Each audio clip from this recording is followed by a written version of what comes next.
Right. Good morning, everyone. Thank you all for joining today. This is going to be the last tech talk that's going to be in the normal format that we do in the half an hour, and we'll be going forward into a monthly meeting for an hour. That way everyone can join and contribute more, and those will not be recorded. So as they say, best for last, Kelsey is going to be talking to us about niching down, and that's going to be basically how do you bring your customers to be very specific so you can reach a wider audience. And so Kelsey will tell us a lot about that. For a little introduction, I am Mo Hussein. I'm the founder of Data Up. We basically focus on enterprise level web design and analytics. And I met Kelsey several years ago going to Everest, base camp of all places. So we've been good friends for a long time, and Kelsey recently started her marketing company in Chicago after doing various different entrepreneurial work that she still has her hands in. And so she is the founder and owner of Be Done Social out of Chicago. And Kelsey, I'll let you take it away, please. Awesome, thank you. As Mo said, I'm Kelsey. We founded Be Done Social and Web just as quarantine was starting. This was a plan that started about a year ago. And as it came into fruition, the world shut down. Everybody had to move their businesses online. So it's grown quite quickly, and for that, we're very grateful. So today we're going to be talking about niching down to blow up. And the reason that Mo and I decided to have this conversation today rather than any other number of marketing conversations we could have had is because this is the number one thing that I find myself not at odds with my clients with, but in a position of having to really lead them through. And that's because traditional marketing is, let's speak to the masses. Everybody wants to use Tide. Why does everybody want to use Tide? Right? So we're going to spend hundreds of thousands of dollars to create, to appear that everybody wants Tide. But the thing is actually that hundreds of thousands of dollars is a bunch of micro marketing that reaches different ideal clients. So when we look at our smaller businesses and who we ideally want to be working towards, the more we can get specific on that on the internal side, and that reflects in our marketing, the more easily we are going to be able to reach our target audience. Because Tide isn't marketing, they're not, marketing to single dads, right? In the one commercial where you guys probably know the one where he's like, I let my daughter be a superhero once a week while her princess costume is in the washing machine or whatever. That's single dads in their 30s, typically, upper middle class, probably more like in the Caucasian base, right? So that's a micro of their kind of bigger scheme of trying to reach different audiences. So we're going to talk today about how you can start thinking about this in your business and how you can start experimenting with this idea of niching down and to see if that really does begin to draw in more of the business you're looking for rather than perhaps the business that just kind of falls into your lap that isn't of your ideal client. So just to get started, I would love it if anybody, whomever feels comfortable just dropping it in the chat, whether it's private or public, like obviously I know, Mo, what you do, but kind of what your industry is, and I can kind of tailor my examples and things, hopefully to your industry as we go through this today. So the first thing I want to talk about is the idea of a blue ocean. This is not my idea. This is not my, I did not come up with this. It is a marketing principle where we create our own blue ocean. And that's what we're doing as we niche down. So think of it this way. We have, let's take, for example, Arbonne. Is everybody here familiar with Arbonne? It's a multi-level marketing company that does like makeup and nutrition stuff, right? So you're an Arbonne rep. You basically have a catalog of materials that you sell through the Arbonne website, and then you get a commission off of that multi-level marketing, right? There's a million Arbonne reps out there, a million. So if you are just identifying yourself as an Arbonne rep, and you're doing, what Arbonne tells you to do, then you're really relying on your circle of friends and family and acquaintances to become potential business for you. You are a shark in the Arbonne ocean, right? And therefore, you're looking at a limited client pool because, oh, well, Jackie's already got Arbonne, so that side of the family's out. And Jenny's already got, that group of friends on Arbonne, so that side is out, right? I'm a shark amongst sharks. And that's what we call a red ocean.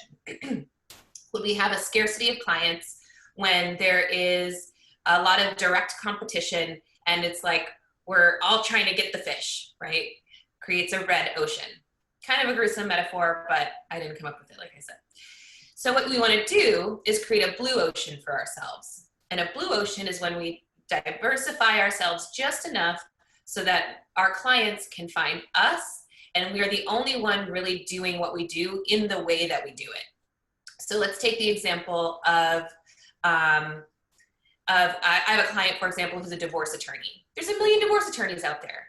Why would anybody want to work with this client? Let's call her Jennifer. Why would anybody want to work with Jennifer versus anybody else? So we just did a big rebrand with her, and she was telling me in her interview that, she really wanted to work with collaborative divorce. She's done the litigation thing. She's gotten, plenty of accolades for the work that she's done in these kind of, head-to-head divorce cases. But now she's a little bit older and she wants to focus more on mediation and collaborative divorce, kind of helping two people divorce each other in a way that is way more amicable and less likely to become a big litigation argument, right? So in her rebrand, what we decided to do was tailor the color scheme and the language to highlight, not that she doesn't do litigation, but to highlight and to help put the kind of best foot forward as collaborative divorce and mediation. So kind of leading clients there. So when people are searching for divorce attorneys, they go, and we did an expansive research on different divorce attorneys in Chicago specifically. You're seeing the colors of like gray and red and orange, right? These kind of very masculine colors, even for the websites and brands that were led 100% by women. All partners are women. You're still seeing these kind of very masculine colors, these masculine types of logos. It's just all very heavy and dark and divorcey, right? So what we decided to do with her rebrand was kind of go a little bit in the opposite direction. So we chose softer colors. We chose blue. We chose like this kind of teal color. We, in the way that we set the website up and put different sections in, it was collaborative divorce first, followed by. So we created kind of a blue ocean for this client in order to separate her from the pack. So yes, she still gets calls from people who are looking for a litigation style divorce, but she's getting more calls now from her ideal client, which is a collaborative divorce or mediation situation. So all of our colors, all of our language, how we set things up on our online presence feed into highlighting our ideal client so that when they find us, they're like, oh my God, of course I want to work with this person.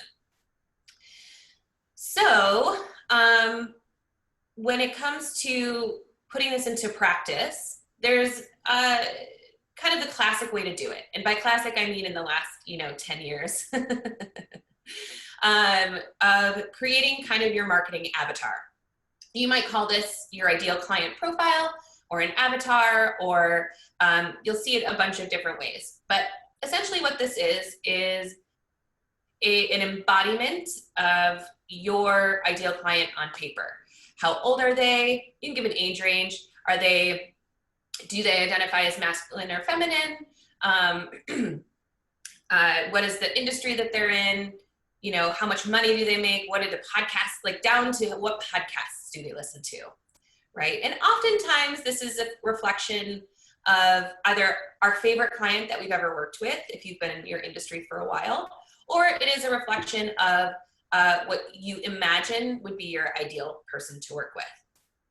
And that avatar is what then reflects back to us every decision that we make when it comes to our marketing and language. So instead of being like, giving me the question, I don't know, Kelsey, what do you think about this?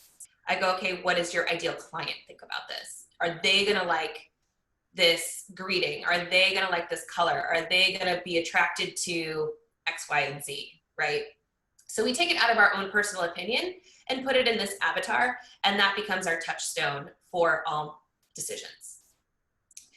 Will they like it? Will they be attracted to it? And then we put it to the test, right? If you are fortunate enough to have this ideal client or several ideal clients that you've worked with in the past that are willing to do it, I highly recommend doing interviews. So you might make your marketing avatar and come up with, your packages and plans and colors and things like that, and then call these 3 ideal clients and say, hey, would you mind taking 15 minutes to jump on a Zoom with me? And I just want to run some ideas by you as I'm updating my business, as I'm updating my copy. Do you like this color or that color? And get their opinion. They're a real person, right? They already know, like, and trust you. So they're going to be likely to want to help you grow your business.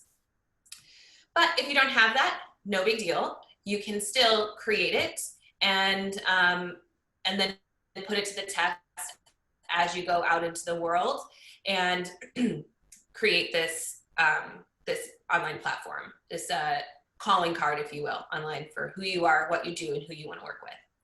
So, for example, I still run a meditation company, and you think meditation teacher, drop it in the chat or unmute yourself briefly and just tell me, like, what are the colors that you think of a meditation? Like, when you think of a meditation teacher's website, what do you think of? Yellow and white. Yellow and white.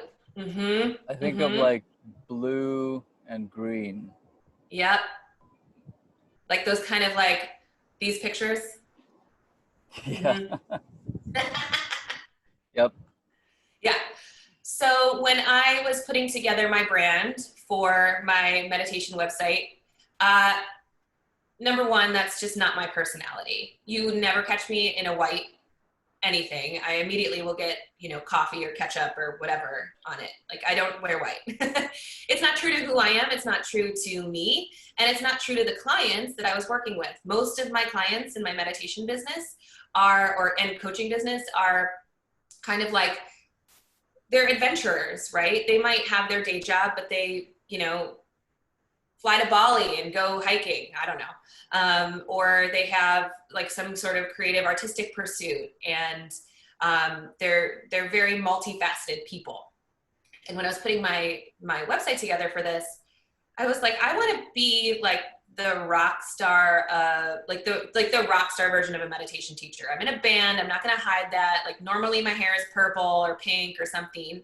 So I just went super bold with it. I was like, it's like bright pink, bright purple, bright colors everywhere. And indeed, over the last couple of years, as I've built this business, the people that find me are all in the demographic of late 20s to mid 30s. They have a day job that they're okay with, but they have this kind of side hustle that they love, whether it's art or a hobby that takes them outdoors, things like that. And you can see how my website, I'll ask, like, so how did you find me? Why me and not this person or that person? And they're like, oh, well, I saw your website and like just your story clicked and it was just like, it was attractive, right? And that's going to bring me to my next point. So hang out for 1 second. So anyway, the bold move to do something different than what my industry is doing has allowed those clients to find me, right? And that brings me to story. That's the other thing that we really want to hit on, whether you're on social media, whether you are on your website, however you are presenting yourself online, LinkedIn, whatever. Story is what people hang on to. So once you have your ideal client and that is figured out, And then you have from there your kind of imagery and colors and things that that ideal client is really going to love. Then we get into story. What are the stories that I can tell, whether it's a client story or a personal story that relates to this brand, that relates to this, this business that I have, that is going to speak to the potential clients? Because that's how our brains work. Our brains work on story. And that story is what will take people from like, oh, this is a cool brand, I like it, it's I see them, I'm on their email list, it's cool, to, oh, I want to work with this person. Because we inherently will find ways to identify our story with someone else's. Oh, that person was having panic attacks. I was having panic attacks. I get it. They get me inherently because of that. Or let's talk about like, Mo, you're saying your retail e-commerce technology startups, like, oh, you might tell a story about, say, a coffee shop that you work with, and how when you went in there and like had a coffee, it was the best cup of coffee you've ever had. And you're like, oh, I want to help you guys, spread the word. I want to help you get out there. You might tell that story to a client and be like, I want somebody to come into my store and be like, I love your product so much, I want to help you, right? So whether it's a personal story or it is a story from how we worked with a client, that's how clients are going to identify with us and then actually make that move into trusting us before we get on the phone with them into a pitch, because they've already got points of unity with us, because that's what all humans are looking for all the time. You like chocolate ice cream? I love chocolate ice cream. You love Game of Thrones? Game of Thrones is my favorite, right? It personalizes us to the potential client before we even get in the room with them, so they're already primed to trust us and say yes, right? So number one, ideal clients. If you can get interviews with former ideal clients around your sketch, awesome. If not, no big deal. Trust your instincts. Number two, reflect your brand to something that appeals to that ideal client and have that match across platforms. So if you're on Instagram scrolling through, somebody sees your post, you're like, oh, I know that Mo posted that. Or, oh, I know that's this person. And you've had that experience maybe without even realizing it, where you get to the picture and you're like, oh, I know who posted that, without even thinking about it.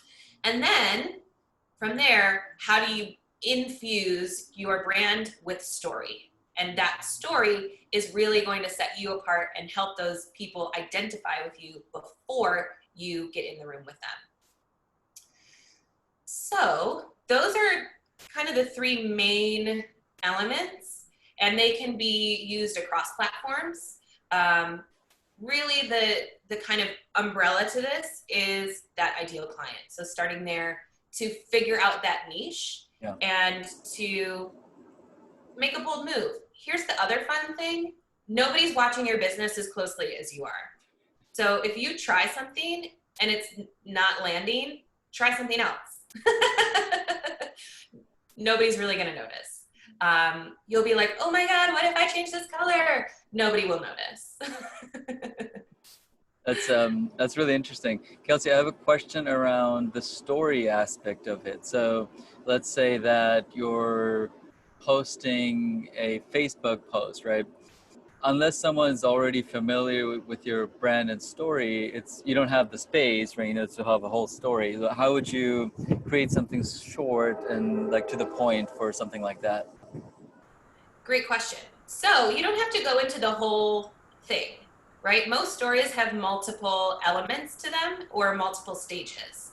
So you could go into a short Facebook post or Instagram post, and most experts recommend that about once every 7 posts, you're doing a hi, this is who I am reintroduction, just because the algorithms, most people aren't seeing your posts anyway. That you might, so instead of me going like, well, once upon a time I had panic attacks and then I learned to meditate, and then 10 years later, well, then I became a nutritionist, and then I became a this, and then I became a that, right? I might say like, after experiencing panic attacks in my early 20s. I learned to meditate, and now I fill in the blank and Right. give, or you could even say, I was standing on the subway platform and I was feeling a little anxious. You know, that's kind of weird for me because since I started meditating 10 years ago, I don't really feel a ton of anxiety. And I just had to remind myself in that moment to take a deep breath, to become present, become mindful, and just be okay with the fact that I'm running late to work or whatever. We give the little snippets rather than the whole broad reaching thing. Okay. So for a lot of people, when they try to go, let's say, build a website and create something that's, sort of their vision, they have a hard time in putting in that story on their website. What would you recommend for someone who's like, okay, I sort of know like the images and the colors that I want, I kind of know the story, but how do I structure it in a way that's attractive and is appealing to them? So like, what would be like the first thing, second thing, third thing kind of thing that you would recommend for people that are going to the stage for a website? First, I would say tell the story. Like, call up your best friend, call up your brother, call your sister, and be like, can I tell you this story? So that you can get practice in speaking it. Because you're going to find language as you tell the story a couple of times, like 3, 4, 5 times. You're going to start to find language that's true to you, and you're going to start to edit it yourself. But you're going to do that through action rather than composition, right? And then you can kind of take it from there. But all stories have a beginning, a middle, and an end. And the end at this point is going to be, this is what I do now, right? And so the end isn't necessarily, we've closed the book, it is, and kind of a lifting, right? Like, hey, I worked in big tech and marketing for 10 years. Let me tell you, that company was awesome, but I've always had an adventurous spirit, and I wanted to give myself the opportunity to work with clients that I truly felt engaged with and excited about their products. And so that's what drew me to start this company. And now in this company, I can uplift my clients through website design and online presence and have a personal relationship with my clients. And I love it, right? I love working with people and products that I'm excited about. Yeah, that's awesome. Thank you very much for sharing. Joanna, do you have any questions? I do. I'm pretty familiar with the concept of the avatar and how, with my graphic design background, in theory, I know all of this. And when a client comes to me asking for a logo, I talk about all of this and we get down to it with their business, but I can't do it with my business. Mm-hmm. It's so hard. And I'm in a franchise. Oh, yeah. Okay. So I'm your ideal client for the meditation business. You were talking about me. And so I am like in this constant battle with the business that I'm in. And my husband's like, stop trying to fight the model. Just do what they tell you. Like, just do the business. And I can't stand out if I'm trying to tell this fake story that someone came up with 20 years ago, and it just doesn't match. So if I talk to other Postnet, it's a Postnet store that I have, and I talk to other Postnet owners, and they are mostly men. They're so much older than me, and they have been in business over 10 years. Mm-hmm. And I try to differentiate myself with like going to millennials and reaching out to you, like doing like most of those guys hate working with weddings. I love weddings. So I can't promote that because even my Facebook banner has to be the same image that they all have. Mm-hmm. So I'm trying to use Instagram to do it because I'm the only one on Instagram, and headquarters is not really looking, and they're not they're not interfering. I'm in total control. But I have this, it's really hard because if I'm trying to make my Instagram account authentic to what I am and what I represent, it doesn't match my Facebook page and my website at all. Mm-hmm. So do you have any tips? Yeah, totally. So for you, it may be doing like, so I used to work for the School of Rock, and so I totally hear you. I used to sit there and be like, why is this brand so masculine? Women make most of the decisions for their children. And it's like black and white and red everywhere. Right? And I know that there are a lot of rules and regulations when it comes to franchises. So there is a little bit more of like a tight jacket around you. But for you, it might be partnerships. If you're on Instagram, doing like Instagram takeovers with wedding planners or partnerships with wedding planners, where they are able to promote you on their platforms. So, and then when it comes to the story, like, why did you choose this franchise to buy into, right? Like, why was this where you landed? And how are you using that platform to help you move into the ideal client? So it might not match visually, but you can give it in the story as to like, I align myself with this franchise because they're awesome, ABC, and it allows me to be in a perfect position to help my clients do XYZ, right? So I would use this kind of that idea of story and text more so to reach that ideal client, since you have some kind of visual tight jacket, kind of straight jacket stuff. So like, I know like School of Rock on our website doesn't look anything like our Facebook page. It doesn't look anything like our Instagram, because I'm the one running like the Instagram and the Facebook, and I'm like all over, you know, I pick a theme for the season and I go with it. Whereas our website is just like the standard franchise website. But we also don't, we do from Facebook and Instagram and word of mouth. You also don't. So the big thing for that, You froze. You said you don't. We really don't book a lot. We don't book as much from our website, new clients, as we do from word of mouth is the biggest, and then Facebook, and then Instagram. Yeah. So the other thing too that I think is often overlooked and undervalued is relationship-based networking when it comes to small businesses, because most of us don't need a Facebook ad. We just need a friend who's like, I love this. This is awesome. Go hire them. I need hundreds of friends like that. Yeah, totally. And they're out there to be had, but finding like creating that ideal client. And if you're like, I love working with weddings, or I love doing logos for like this industry or whatever, use your Instagram and use partnerships on social media with people who work in alignment in that industry to help promote you. Are there podcasts that you could be on? Are there, you know, things like the kind of more PR angle of getting your work out there? Okay, yeah, that's good. And do you think, is there a limit to how big a description should be? Like if I do a post and I start to tell them about like how I got here and what I actually like to do, you said to split it, right? Do it in pieces. Like how big should it be? What's the limit to what people read? So people aren't reading a ton anymore. I like number one, go back to that ideal client. Like, is your ideal client going to read three short paragraphs, or are they going to read a couple sentences? The big thing, particularly on Instagram, and you can get away with a lot more on Facebook just because the preview is bigger. So on Instagram, you want the first line to capture people.